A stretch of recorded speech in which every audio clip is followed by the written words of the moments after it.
Nazi spacemen landed on the Moon 27 years before the famed Apollo 11 mission by NASA, it has shockingly been claimed. Adolf Hitler's crew of astronauts allegedly flew to the orbital body in a exo-atmospheric rocket saucer as early as 1942. Conspiracy theorist Vladimir Tertysky claims to have evidence of the Third Reich's successful trip to the Moon. Self-proclaimed as an engineer and physicist, the Bulgarian researcher alleges Hitler's spacemen colonized parts of the lunar surface. And he even claims the first American astronauts to reach the Moon, 49 years ago today, were actually met by the Nazis. His absurd theory is roundly debunked by historians and experts. But there is more truth in his claims than you would think, with Hitler's scientists actually playing a key role in putting a man on the Moon in 1969. Dr. Tertysky claims the Reich established a moon base after their defeat at the end of World War II. He alleges senior Nazis fled Germany and retreated to South America, led by SS Commander Hans Kammler, from where they established a secret base in Antarctica. Taking with them advanced rocket and saucer technology, Dr. Tertysky claims the Nazis staged missions from a base called Neuschwabenland. Nazi tests of new craft are alleged to be responsible for the boom in UFO sightings during the 1940s and 1950s. Nazi rocket technology is known to have been significantly advanced during World War II, with the V-1 and V-2 weapons raining terror onto Britain. And the Reich is also known to have researched saucer technology, but none of their prototypes are ever believed to have flown. However, that has not stopped conspiracy theorists like Dr. Tertysky. He claims the Nazi spacecraft arrived on the Moon on August 23, 1942, at the lunar plain known as Mare Imbrium. The first man on the Moon was not Neil Armstrong, but rather a Nazi officer named Werner Thiesenberg, he adds.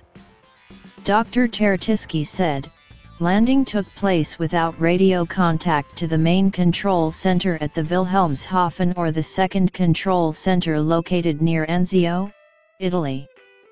Ever since their first day of landing on the Moon, the Germans started boring and tunneling under the surface, and by the end of the war there was a small Nazi research base on the Moon.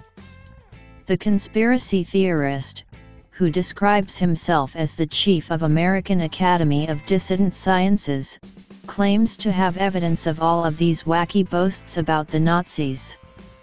He has, however, yet to produce anything concrete, but his theories are still peddled by UFO hunters and tied to claims of Hitler's links to the occult. History records the Nazis had a rocket program, and did visit Antarctica, but there is nothing to suggest they reached the Moon and had a secret space base. Colin Summerhayes, a geologist at the University of Cambridge, published a 21-page academic paper to disprove the existence of the supposed secret Nazi UFO base in the South Pole. He said, the Germans did not construct a secret base before, during or immediately after World War II. Nazi space program rumors do have some truth, however, with the groundwork actually helping NASA reach the Moon. U.S. soldiers scooped up Nazi scientists in a top-secret mission called Operation Paperclip. The team were seized by the U.S. along with V-2 rocket technology from secret slave labor-driven factory Mittelwerk in Germany. Soviet Union and U.S. bosses were locked in a race to seize the Nazi secrets, setting in motion the space race and the Cold War. The chief Nazi rocket scientist was space pioneer Wernher von Braun. Von Braun was a major in the SS, but his passion laid in his dream of space travel, saying in 1936, "We will fly to the Moon."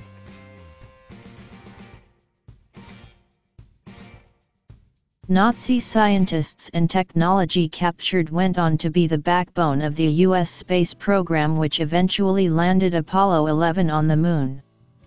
Dr. Marcus Schiller, a German engineer, writes, "Without doubt, von Braun was one of the key figures of spaceflight, and he still polarizes. Some see him as the epitome of opportunism, a person who willingly accepted the deaths of innocent people to achieve his great goal. Others see an exceptional engineer and manager, a man of action, who, once he had taken his path, never had a real choice in his decisions due to the circumstances that developed around him."